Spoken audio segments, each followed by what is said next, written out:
যুক্তরাষ্ট্রের ইউটাতে West valley সিটির একটি বাড়ি থেকে ৩ শিশুসহ একই পরিবারের ৫ জনের মরদেহ উদ্ধার করা হয়। এছাড়াও আহত অবস্থায় হাসপাতালে চিকিৎসাধীন রয়েছে আরও একজন।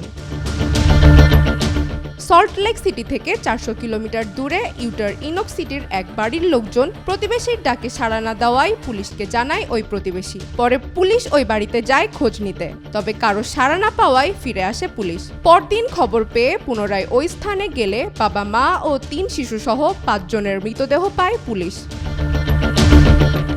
সিটি পুলিশের মুখপাত্র জানান, নিহতদের মধ্যে ১১ বছর বয়সী ছেলে এবং ৯ ও ২ বছর বয়সী মেয়ে শিশু ছিল।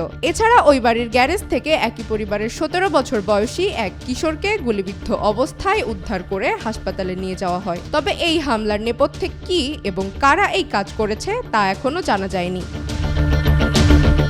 চন্দ্রিকা মজুমদার, আজকাল।